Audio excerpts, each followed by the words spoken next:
21 novembre, à la veille de mon anniversaire, j'aimerais dire quelques mots. Non pas pour moi, pour me mettre en avant, non pas pour me glorifier de quoi que ce soit, non pas pour revendiquer quelque chose. Simplement, il y a soi et il y a ce qu'on dit. Ce qu'on dit, on peut se poser la question de savoir s'il est représentatif de ce qu'on est. Déjà, il y a le moment, on le dit, et notre capacité à le dire, la façon qu'on a de le présenter. On pourrait même poser une question encore plus couvrante. Qu'est-ce qu'il y a derrière ce besoin de parler? Y a-t-il encore un intérêt à parler, un intérêt à échanger? Quand on est d'une certaine façon arrivé à la fin, quand on a bouclé le circuit, qu'on a fait sa vie comme on l'a faite, après il s'agit toujours de porter un jugement, mais un jugement, à quoi se sert-il? On peut estimer qu'elle est une vie ratée, et à quoi cela peut nous avancer? Rater, pas rater, rater un peu, rater beaucoup, rater tout, ne rien rater. Mais ces questions peuvent un peu s'équivaler. Finalement, la hiérarchie peut ne plus avoir de sens. J'ai raté ma vie, mais au moins j'ai réussi à la rater. Et toi, tu n'as pas réussi à la réussir totalement. Donc, tu l'as raté un peu. Mais moi, j'ai un avantage dans le domaine du ratage. Je suis plus raté que toi. Je pourrais jouer à ce jeu-là. Mais fondamentalement, à quoi sert de parler? De parler à quelqu'un et de désirer cela. Et d'attendre que cela se réalise. On peut quelquefois attendre très longtemps avant que cet acte n'ait lieu. Quelquefois, ça se passe dans la précipitation et dans une sorte d'improvisation.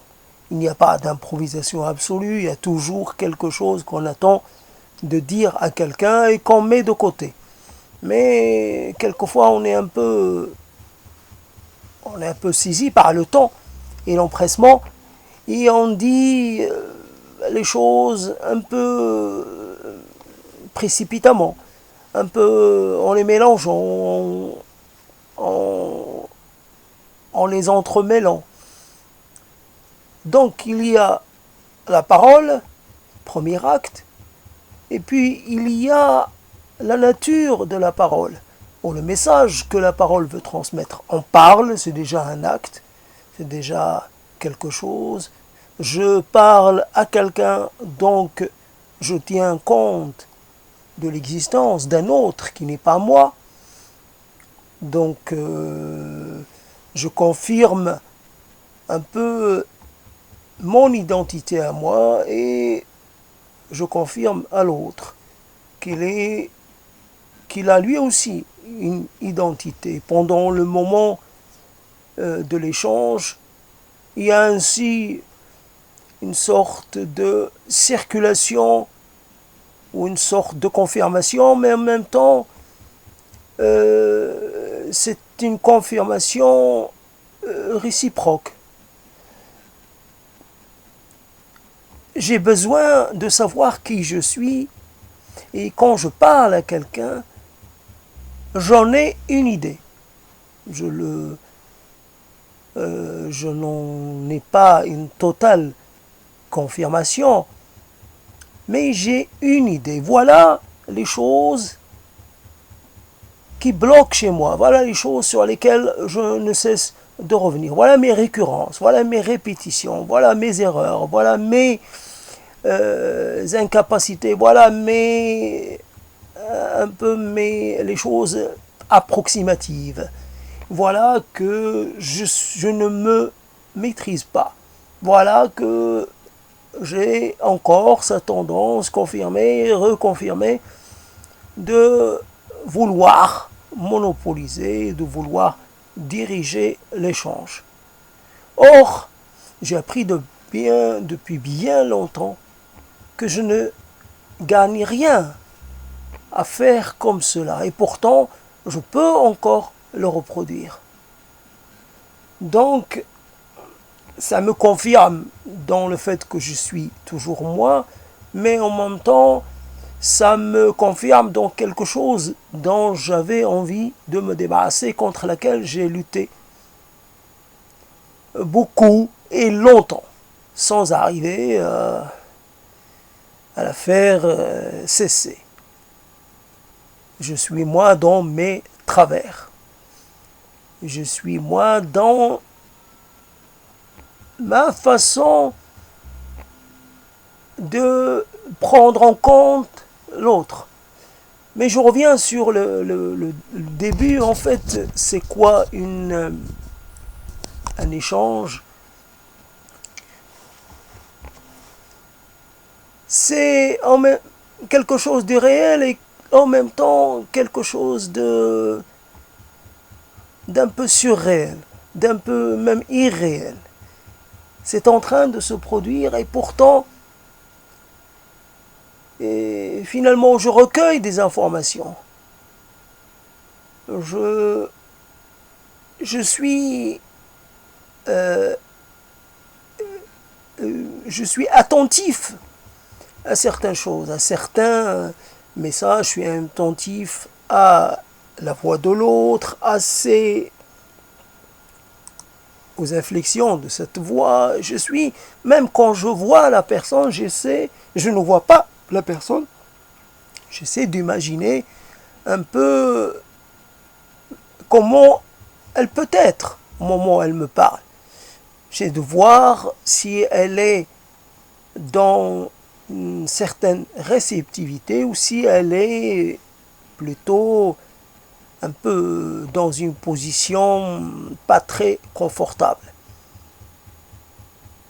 On aime toujours que l'autre un peu se livre à nous de façon totale, qu'il soit à notre disposition, à notre écoute. Mais pourquoi faire? Qu'est-ce que nous attendons? Il y a eu, si je reviens sur cette chose, il y a eu une révélation. Il est fini le temps des révélations. Le message a été délivré, la bonne voie a été montrée, et tout est clair. Qu'est-ce qu'on attend encore? On attend une éclairance, on attend une réponse, on attend un élément qui nous manque pour saisir l'ensemble d'un problème, d'une situation.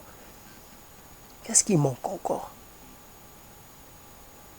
Je sais, et tout le monde le sait, à un certain âge, on a accumulé une quantité infinie d'informations sur des gens de toutes sortes. Et pourquoi a-t-on besoin encore de rajouter de l'information à l'information, qui est déjà une information quelquefois dont on ne sait plus quoi faire?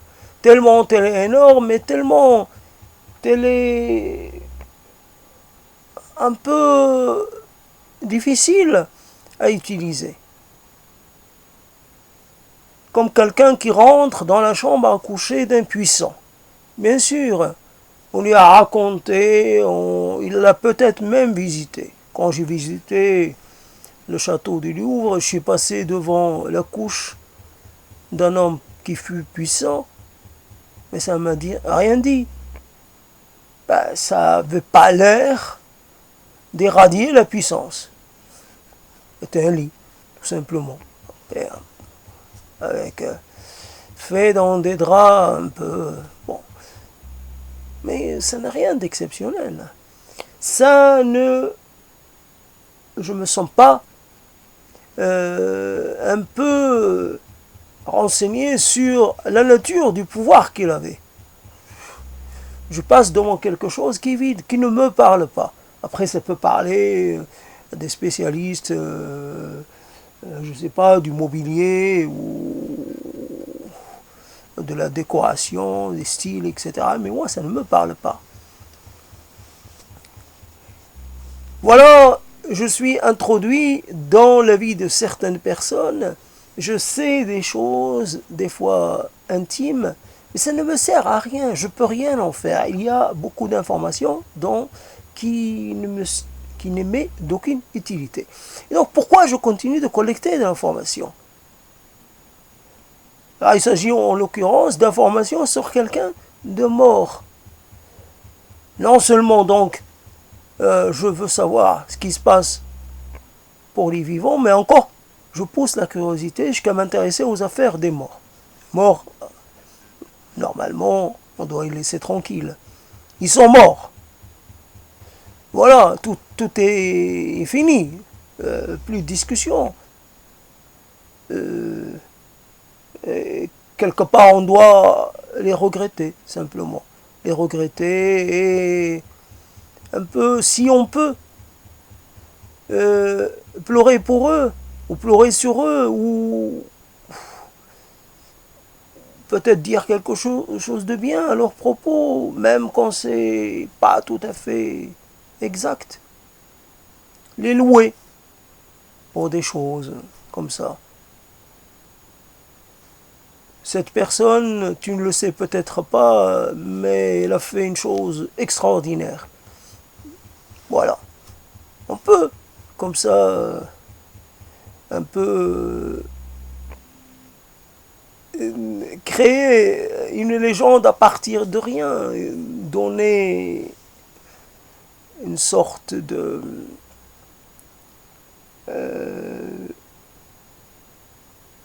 donner aux morts une qualité qu'il n'avait peut-être pas de son vivant. Voilà, mais comme c'est un mort, ça, c'est pas vraiment un mensonge. Ou alors c'est un mensonge qui est fait pour servir le bien. On ne dit jamais suffisamment de bien des gens vivant aux morts.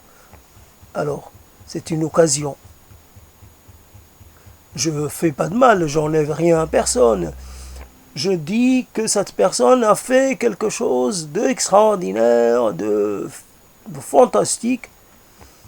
Mais je pourrais rajouter, comme dans la tradition, il l'a fait de façon discrète. Personne n'en a jamais rien su, sauf moi.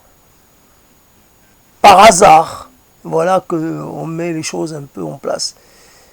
Par hasard, j'ai eu accès à l'information. Cette personne avait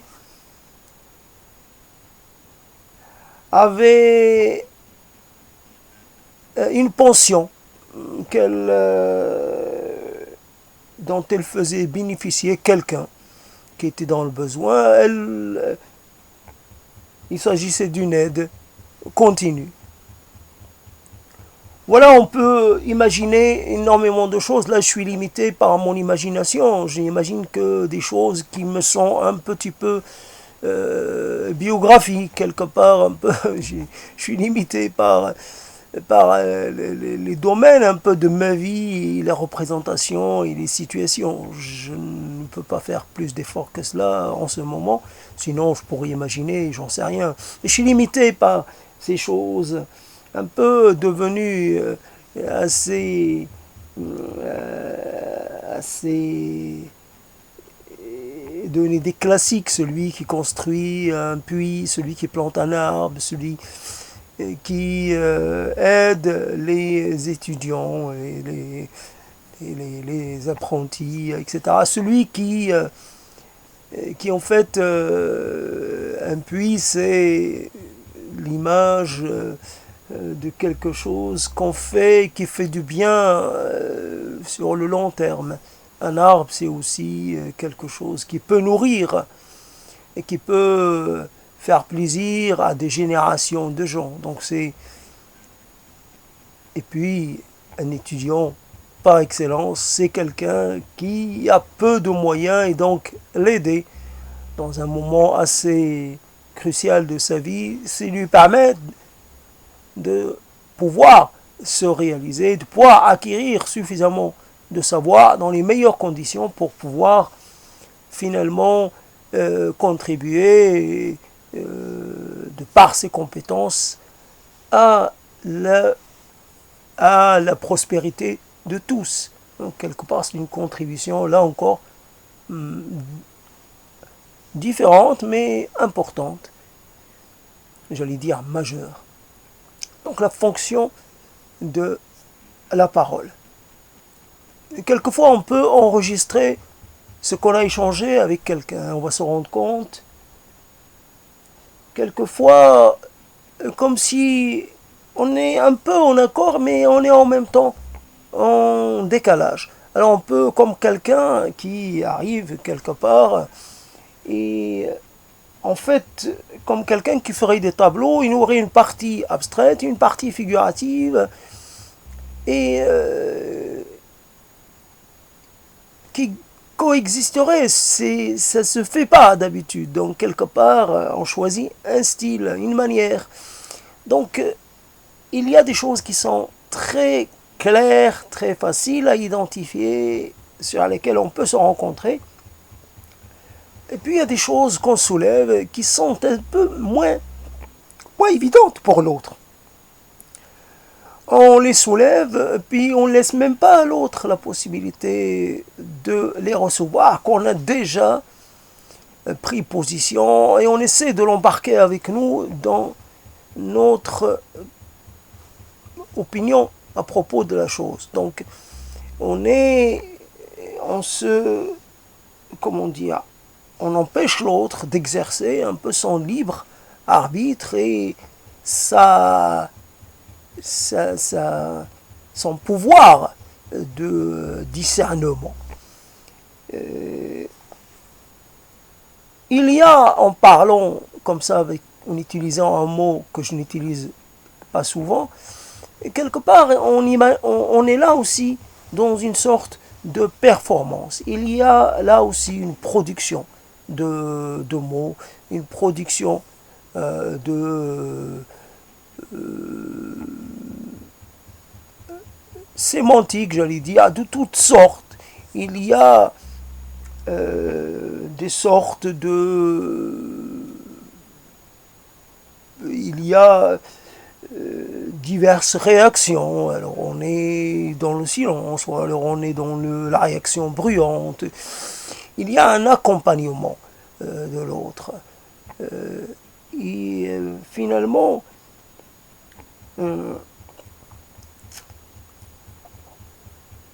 ce qui pose problème est réellement euh, un problème très fréquent, c'est quand en fait on se dit mais à quel moment je vais cesser de revenir ou de rebâcher, peu importe, les mêmes thèmes, en quoi finalement je suis quelqu'un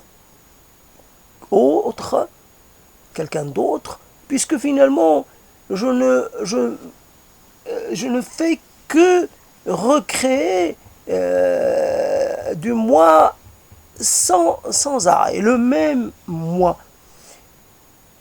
Mais cette chose, j'ai cru en avoir fini avec. J'ai cru que j'avais obtenu satiété, que je n'avais plus besoin d'y revenir. C'est réglé, réglé, réglé. Et réglé. Et pourtant non. J'éprouve encore le besoin d'y revenir. Pourquoi faire? Qu'est-ce que c'est que cette tendance à revenir de façon dont on a soi-même, dont on est fatigué, mais on ne peut pas s'empêcher. Alors c'est quoi? C'est un plaisir vicieux. C'est quelque chose on se nourrirait de ce type de plaisir, un peu, de cette jouissance un peu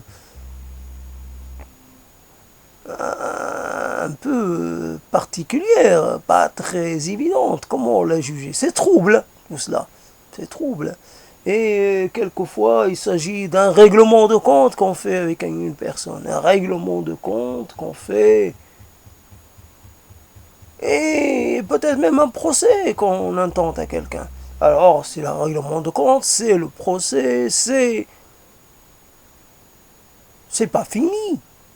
C'est pas fini, c'est pas vrai. J'y reviens toujours. On aimerait pouvoir disposer de la capacité de choisir parmi les diverses propositions, les diverses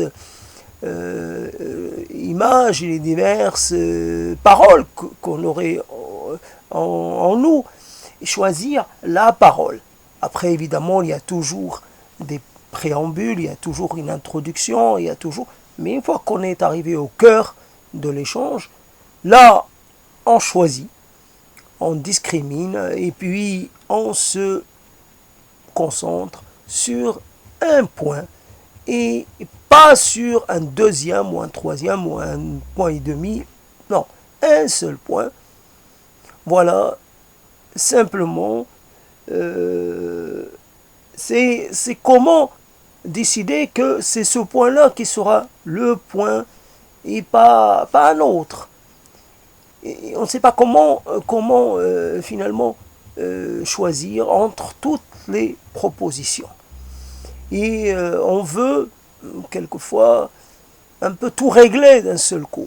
Or, un échange, c'est quelque chose qui doit s'installer ou qui doit s'inscrire dans le temps. Et même s'il n'y a plus de temps, on ferait comme si. C'est peut-être première fois ou la première fois que je te parle depuis longtemps. Et ce sera peut-être la dernière. Qui sait? On ne sait jamais. Ces temps incertains ne promettent rien. Je peux défaillir et crever le lendemain, comme ça peut arriver à toi aussi. Moi, je ne sais pas si je dois m'en inquiéter, mais je ne te le souhaite pas à toi. Puisque finalement, ce qui m'apporte, c'est d'abord toi. Après moi, fondamentalement, j'ai pas spécialement de raison de rester. J'ai plus rien. Les choses que je pouvais accomplir, je ne les ai pas accomplies. Et le reste qui va venir, le temps qui reste, comme a chanté quelqu'un, le temps qui reste, évidemment, j'ai pas sa voix, mais c'est marrant avec la chanson française, même quand elle parle sérieusement et gravement, elle le fait en quelques minutes, et alors qu'il faudrait, bien sûr, il y a quelques exceptions, mais en général c'est assez bref. Le temps qui reste, ça demanderait des heures et des heures, et non pas 2-3 minutes. C'est criminel de devoir se contenter de si peu de temps. Faudrait... Et j'ai un message à vous dire, j'aimerais vous chanter la vie.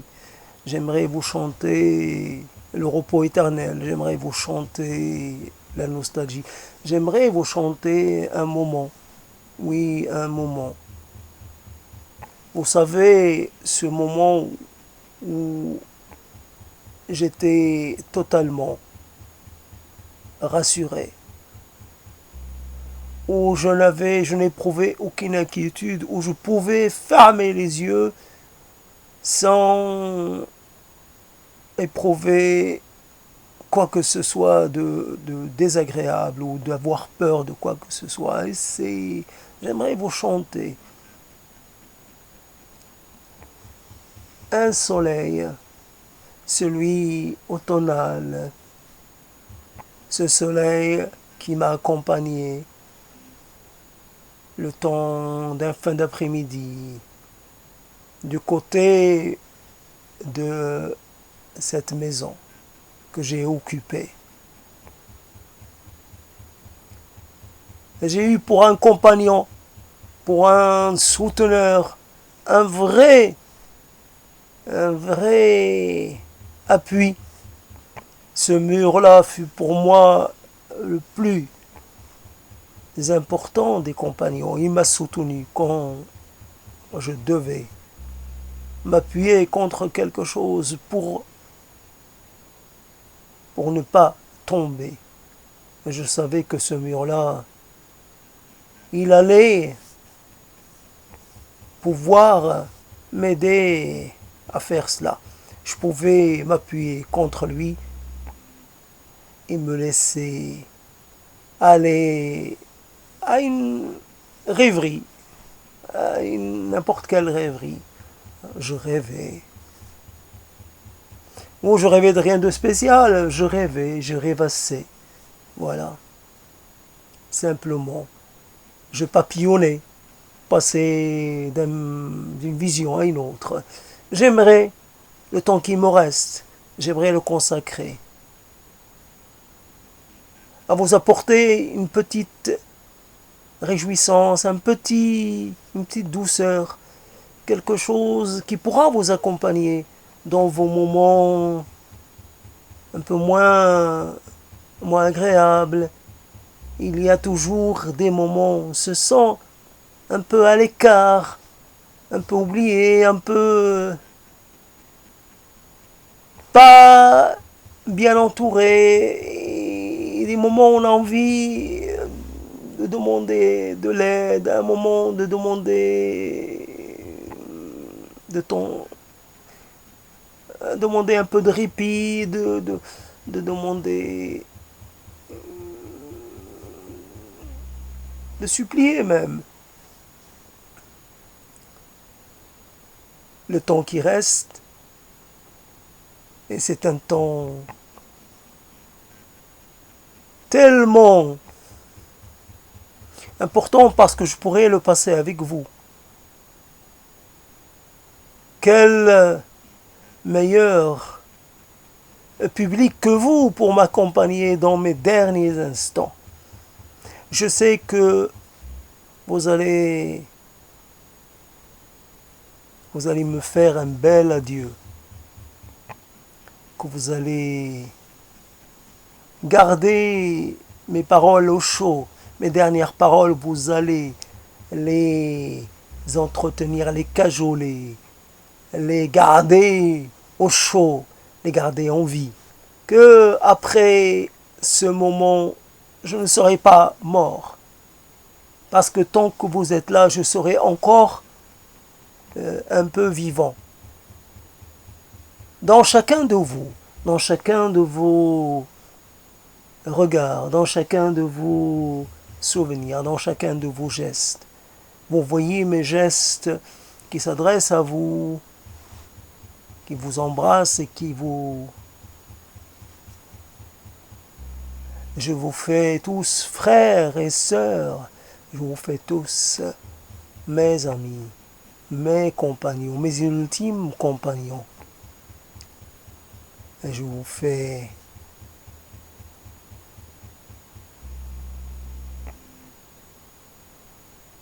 voilà ce qu'on pourrait dire. Le temps qui reste, et j'ai un hommage à rendre.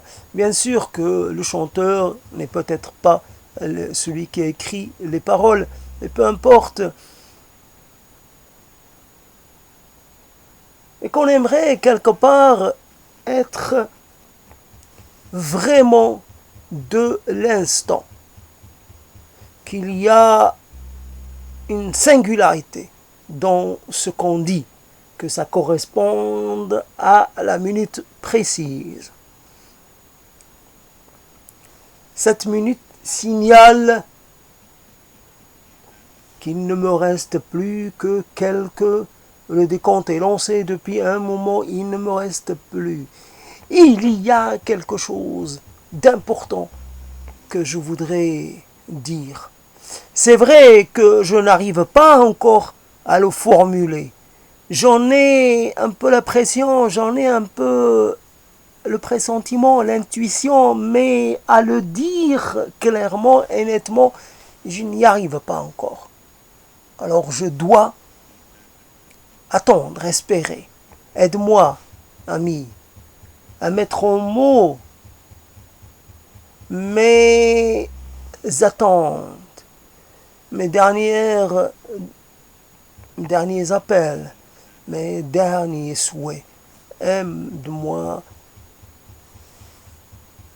à les formuler comme il faut, bellement, agréablement, que ça soit bien cohérent, que ça soit bien coordonné, que ça soit bien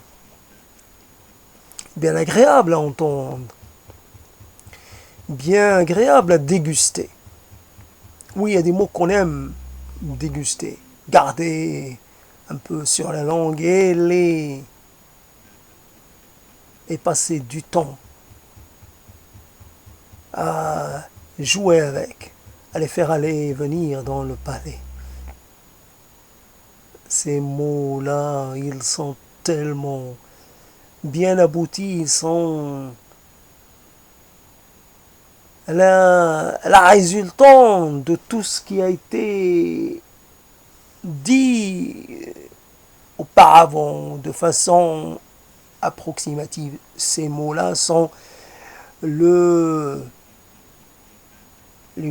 réalisation, l'ultime expression, la perfection, même l'idéal des mots.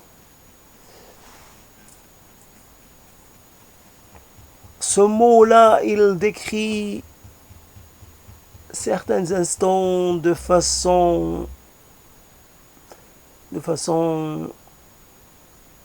si harmonieuse, si concordante qu'on aimerait l'étendre. Surtout, il y a ce désir d'être en harmonie avec ce qu'on ressent. C'est vrai, le problème de l'échange, c'est qu'on voudrait en faire une sorte d'œuvre d'art, une sorte de création originale, quelque chose d'inédit. Pourtant, ça sonne comme des choses qu'on a entendues des dizaines de fois. Il y a entre le désir et la réalisation, il y a un fossé. Il y a un vide. Je n'arrive pas à le remplir. Alors je suis moi qui parle, mais en même temps je ne me reconnais pas dans les paroles que je peux dire. Je ne reconnais pas cette façon que j'ai d'enchaîner les mots, de les aligner. Qu'est-ce que je suis pitoyable, qu'est-ce que je suis mesquin, qu'est-ce que je suis diminué, qu'est-ce que je suis rotor, qu'est-ce que je suis revanchard, qu'est-ce que je suis petit, qu'est-ce que je suis misérable finalement dans ce que je mets dans ma bouche. Cette bouche-là, faudrait qu'elle empêche de dire ce qui ne convient pas. Ce qui peut sortir d'elle, une fois qu'il est sorti, il ne peut plus y revenir. Interdit. Interdit de répéter. Interdit de tourner en rond. Interdit de reprendre échange après échange les mêmes façons de dire, les mêmes façons de relationner, les mêmes façons de réagir et de commenter et de se positionner. C'est très... Tout cela est né, né d'une frustration. Évidemment, il y a une frustration. Quelquefois, certains pourraient considérer l'échec et la frustration comme des moteurs qui nous pousseraient à finalement à tenter de faire mieux, de nous dépasser même. C'est une sorte de, j'allais dire, comment on appelle cela, une sorte de machine à levier, une sorte de, comment on appelle cette machine de guerre du Moyen-Âge, une sorte de... En tout cas, c'est quelque chose qui nous permettrait de nous déplacer loin de nos positions, d'aller finalement par une opération, par une simple opération, pouvoir un peu sauter par-dessus les barrières, par-dessus les obstacles. On aimerait pouvoir disposer de quelque chose comme cela.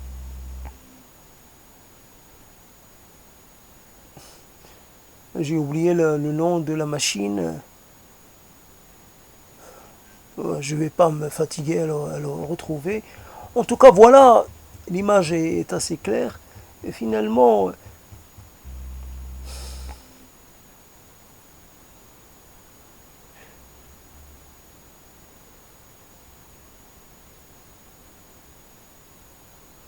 je disais tout à l'heure la frustration et la déception. On est déçu de soi-même. C'est vrai qu'il faut savoir, là aussi, se juger de façon à ne pas vouloir se prendre pour ce qu'on n'est pas. On est cet être moyen, quelquefois très moyen. Ne dit-on pas que c'est quelque part dans le milieu, dans la médianité, dans l'entre-deux, dans quelque chose qui n'est pas totalement engagé ni dans un sens ni dans un autre, quelque chose qui reste un peu dans une sorte de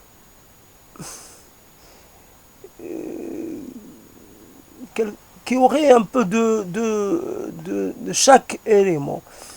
La vérité est finalement, est dans cette situation pas tranchable. Une situation qui ni une situation parfaite, ni une situation mauvaise. C'est une situation qui peut suffire. Être moyen permet quand même de pouvoir se réaliser. S'avouer moyen, c'est finalement pouvoir faire de quelque chose qui peut être un peu affaiblissant, faire un point de force et un point de et un moyen de se dépasser pour ne pas aller trop loin non plus. C'est rester peut-être juste un petit peu avancé, mais simplement, on est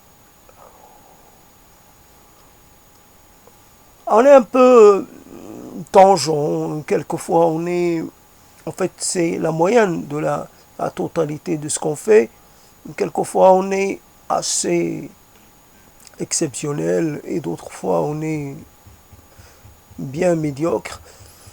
Et la moyenne de tout cela, c'est une moyenne entre les deux. C'est je suis moyen. Je suis ni parfait ni imparfait. Je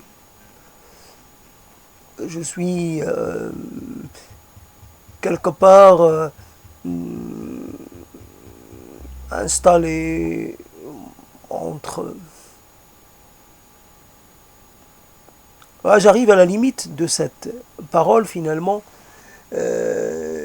qui commence à faiblir, bien entendu. Cela est, cela est quelque chose d'assez. Cela est quelque chose à prévoir. Il y a un désir d'être quelque part, de résider quelque part par le truchement de la parole.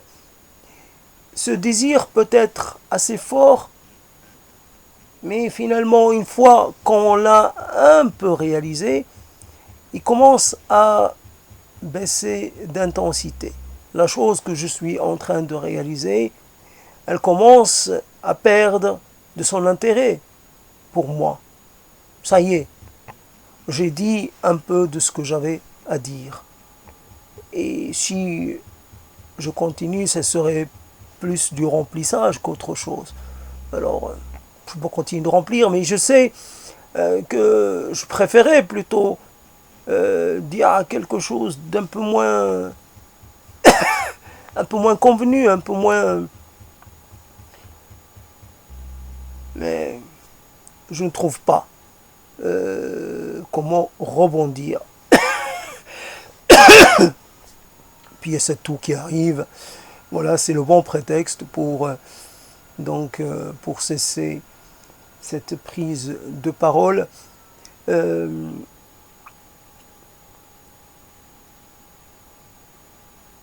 Même quand on veut vraiment parler d'une peur cataclysmique, quelque chose d'impossible, d'inédit, quelque chose qui pourrait nous détruire presque.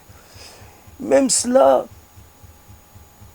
on pourrait le dire, mais on pourrait essayer d'en parler, mais ce qui est en fait finalement, ce qui fait un peu disparaître ce besoin, c'est la confirmation qu'on est d'être capable de vivre avec le grand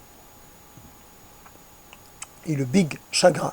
C'est que, en fait, malgré tout ce qui peut nous arriver,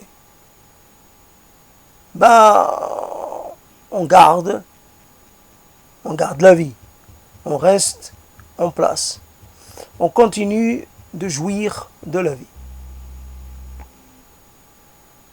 Finalement, c'est le risque de se mentir à soi-même, d'essayer de faire croire à l'autre qu'on est peut-être dans quelque chose d'absolu alors qu'on sait que tout, finalement, tout est relatif, même dans ces cas assez particuliers. Et puis, mon chagrin en moi, en quoi il est plus important, plus digne d'être écouté que celui d'un autre.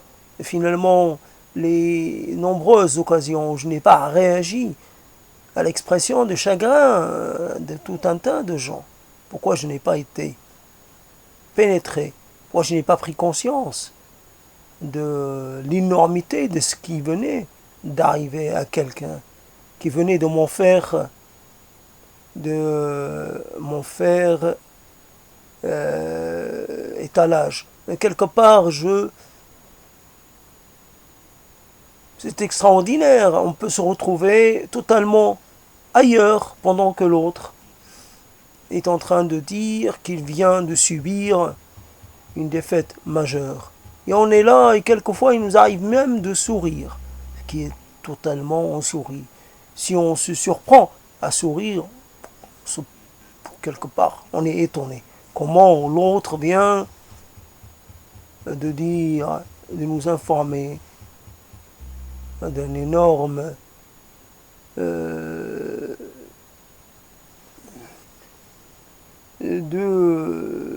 d'un énorme méfait finalement.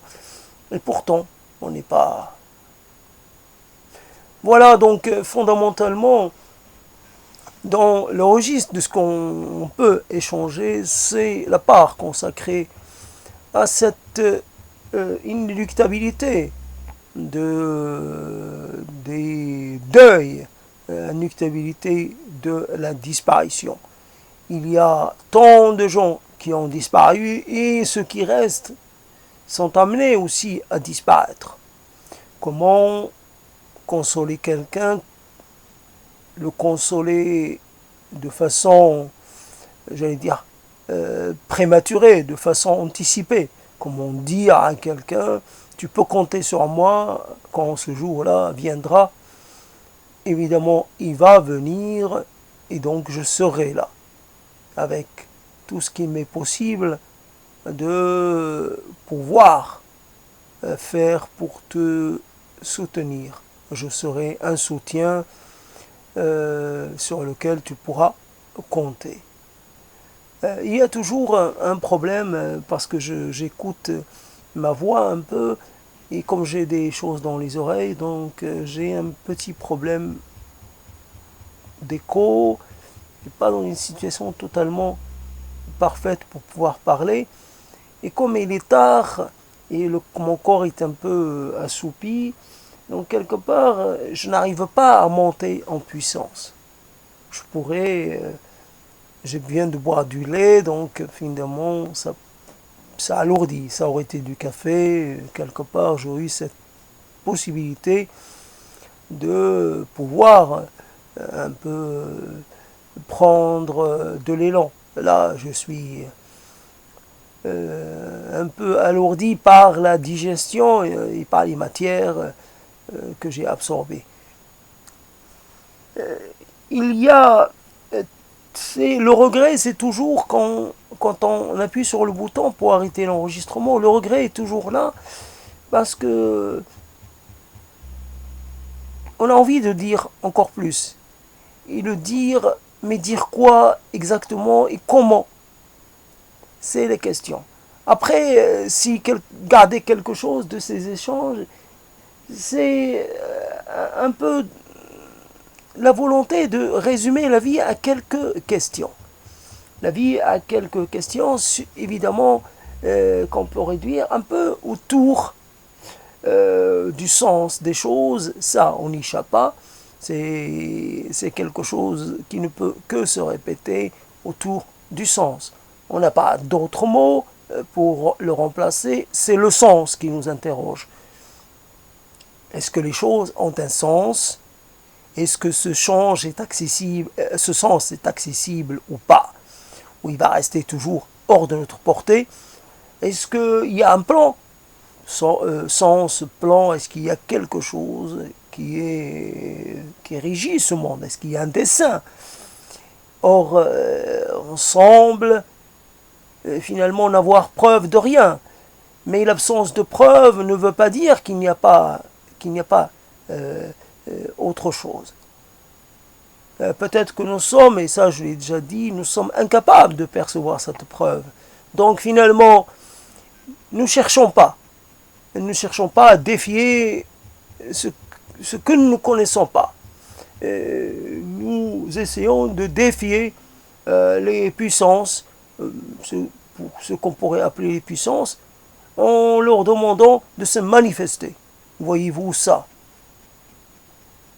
Une puissance n'a rien à faire des défis ou des provocation que peut lui lancer quelque chose qui n'a pas de puissance, fondamentalement. Nous n'avons pas de puissance, ou alors nous avons une puissance, j'allais dire, de groupe, je ne sais pas, bah, on ne sait rien.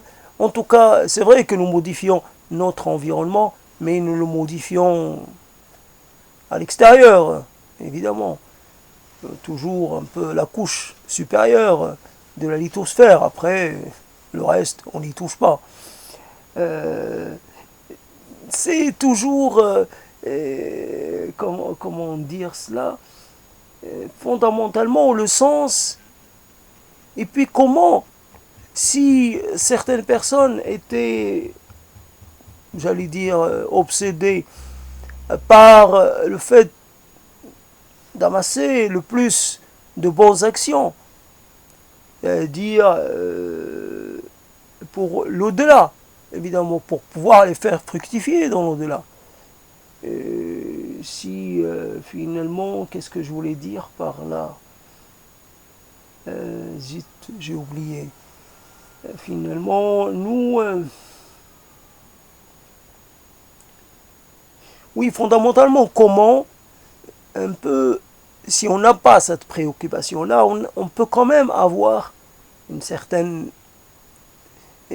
tendance à privilégier plutôt l'apaisement, l'apaisance que le conflit, que finalement la tranquillité plutôt que l'intranquillité, plutôt que le bouleversement ou le désordre improductif.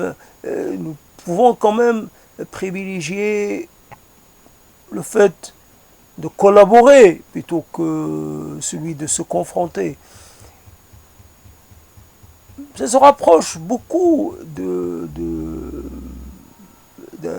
moralité, j'allais dire, bien connue. C'est une moralité un peu temporisante, un peu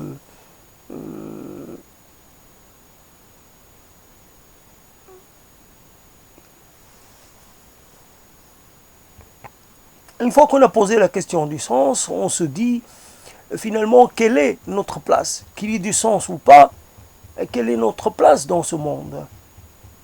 Qu'est-ce que nous pouvons faire ou ne pas faire, mais qu'est-ce que nous pouvons faire pour nous-mêmes et pour les autres, ou pour les autres et pour nous-mêmes, peu importe. Notre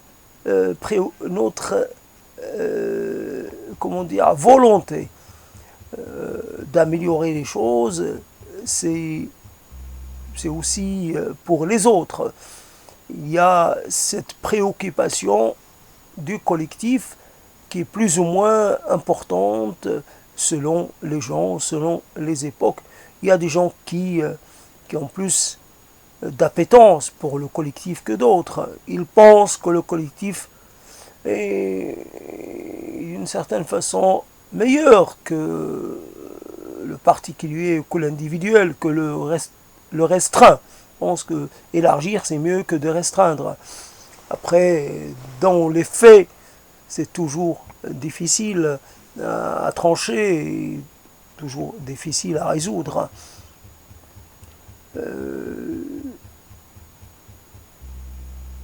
Donc comment finalement aboutir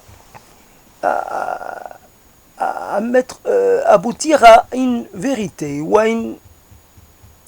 un début de vérité, un début de compréhension. Comment finalement arriver à mettre en place une sorte de vision des choses qui pourrait être le legs qu'on laisserait aux autres.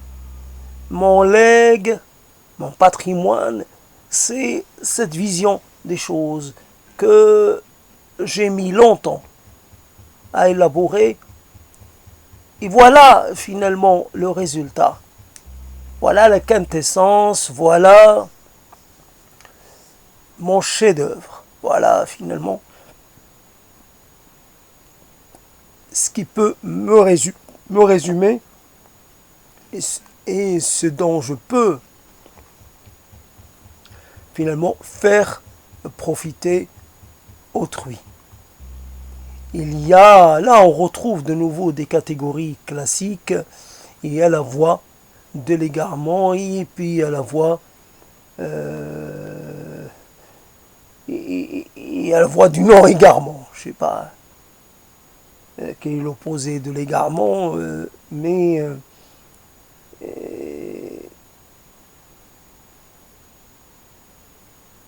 il y a une voie qui ne mène finalement à rien de bien consistant. C'est une voie tentante, c'est une voie appétissante, mais finalement, plus on s'y engouffre, mieux on est déconvenu. On s'attend à des choses, à des réalisations, à des récompenses, mais finalement il n'y a rien de très sûr. Il y a plein de choses qui restent un peu informées, mal formées, qui finalement n'ont pas de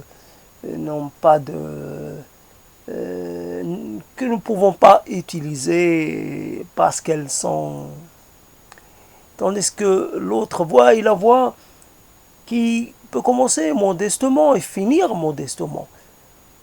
Je connais ma place et j'essaie de faire les choses selon mes capacités, mais avec un esprit de persévérance, un esprit, j'allais dire, d'abnégation. Je sais que si, par exemple, je travaille cette terre, si je la travaille, ce n'est pas... C'est aussi, j'allais dire, faire en profiter quelqu'un d'autre. Si j'apporte, si je mets en place quelque chose qui peut aider quelqu'un, peu importe ce quelqu'un, ça peut être humain comme ça peut être un non-humain, peu importe. Si il y a toujours, c'est très marrant cette histoire, marrant pas du tout finalement. Quand à l'Abreuvoir, quand il y avait des guêpes qui se prenaient, qui étaient en train de se noyer. Et on sait depuis toujours que les guêpes, ça peut faire mal, ça peut faire très mal. Aussi des abeilles. Alors les abeilles, même si on n'a pas d'abeilles, ben, quelque part, peut-être, je ne sais pas si on a plus de pitié ou si on s'inquiète plus pour les abeilles que pour les guêpes. Mais en tout cas, je me rappelle, même grand, j'ai mis une sorte de petit bout de bois pour que les guêpes puissent et les abeilles puissent s'y accrocher et remonter. C'est un désespoir, c'est une sorte de regret infini que de voir ces guêpes et ces abeilles qui étaient venus pour boire. Alors finalement, est-ce qu'on leur rend service ou pas quand ils viennent à l'Abreuvoir, évidemment l'eau n'était pas là pour les guêpes, mais les guêpes viennent en tant qu'invités, je veux dire non prévus. Mais ça ne dérange pas, ça fait partie de l'ordre des choses. Mais quand même, alors peut-être c'est un bien qui fait mal, je n'en sais rien. Est-ce que les guêpes, s'il n'y avait pas l'Abreuvoir, elles seraient allées ailleurs, elles ne seraient pas noyées, les guêpes, Voilà un peu, j'ai pas trouvé d'exemple bien net, mais c'est un exemple, voilà, donc je suis fatigué, alors je fais un peu dans le n'importe quoi. C'est comme ça, c'est comme ça, alors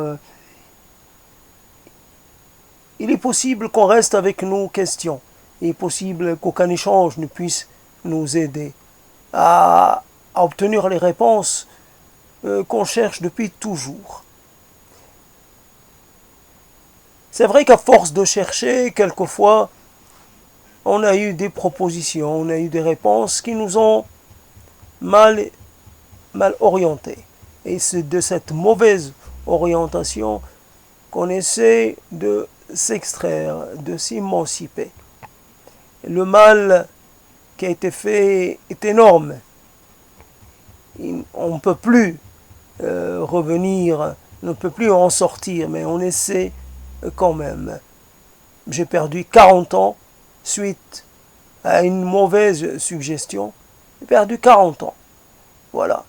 Mais il me reste peut-être, j'en sais rien, ce qui reste doit être un peu mis sous une autre, j'allais dire, orientation. Il faut que je me réoriente. Il faut que je me sauve un peu ce que je peux sauver. Mais c'est fini. 38 ans perdus. Voilà, donc 38 ans perdus, donc irrattrapables. Qu'est-ce que je peux en dire? J'ai marché longtemps. J'ai emprunté plein de voies. J'ai parlé beaucoup et beaucoup, quelquefois un peu trop. J'ai quêté, j'ai attendu, j'ai espéré, j'ai tout fait. Et finalement, pour l'instant, je ne peux pas dire que j'ai atteint un stade conséquent dans le cheminement vers la compréhension. Pour l'instant, je suis encore un débutant. Voilà, je débute. Je continue d'apprendre, je continue de confronter ce que j'ai appris et d'essayer d'en retirer quelque chose. Je ne vois pas pour l'instant les solutions qui pourraient me convenir. Pour l'instant, je n'ai encore que des questions. Dois-je mourir avec sur les lèvres une dernière, une ultime question? Je voudrais au moins changer de question. Cesser avec les questions d'avant et puis entamer un nouveau cycle de questions. Pourquoi pas, ne serait-ce que pour un peu, pour briser la routine. Voilà, donc je suis arrivé à 1 heure, pas trop péniblement, la situation n'est pas parfaite. Souvent, j'ai déjà parlé de la conversation, cette fois-ci c'est de l'échange. Et finalement, on est comme ça un peu insatisfait des choses que nous entreprenons. Je suis insatisfait et j'aimerais que cela s'arrête un peu, s'atténue un peu. Insatisfait et pourtant, et pourtant, et quelque part, j'aimerais un peu m'aligner sur la position des prophètes et recevoir moi aussi, je ne sais pas, un message. Ça me soulagerait. Tout seul, je n'y arrive pas. J'aimerais bien être un peu investi d'une vision, comme ça, rétribué de quelque chose, je ne sais pas, d'un souffle, d'une inspiration, qui pourra finalement me remplir et me donner de l'assurance et de la certitude. Je manque et j'ai besoin de certitude pour pouvoir un peu continuer d'avancer. Je ne peux pas être un prophète.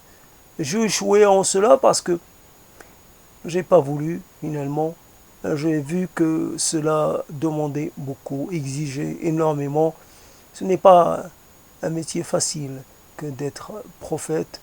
Donc finalement j'ai choisi de ne pas aller dans ce sens. Malgré tout, J'aimerais plutôt profiter de ce côté de la prophétie et être un peu recevoir quelque chose, un début de réponse, quelque chose qui m'obligerait à cesser de poser des questions, un début une certitude, même minimale. Voilà, voilà ce que je suis arrivé à exprimer au bout de cette heure de prise de parole. C'est comme ça. Il n'y a pas de plan.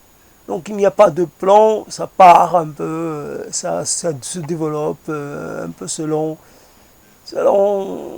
des rythmes, un peu selon les courants des mots, selon l'état l'état du corps, selon tout un tas de choses. Donc voilà. Et puis, quelquefois, le résultat, on est un peu étonnant. Ou quelquefois, le résultat, on est un peu décevant. Peu importe. Et de ne pas se laisser avoir tout le temps par le silence. Je dis, je dis non. Je dis non au silence. Je dis non un peu euh, à ce devoir, de, à, cette, à ce sort qui me réservait. Je ne me tairai pas tout le temps. Je prendrai des moments où je parlerai. Quoique, quoique pourrait décider le destin ou peu importe. Je prendrai la parole. Inspiré ou pas, je prendrai la parole. Bien, comment dire, ayant quelque chose à dire ou non. Peu importe. Pas obligé d'aboutir à des conclusions, pas obligé de parler de façon docte, pas obligé de faire une quelconque démonstration. Je continuerai de parler jusqu'à ce que une force supérieure m'obligera à me taire. Et voilà. Jusqu'à ce jour, on verra ce jour-là, on verra. Voilà.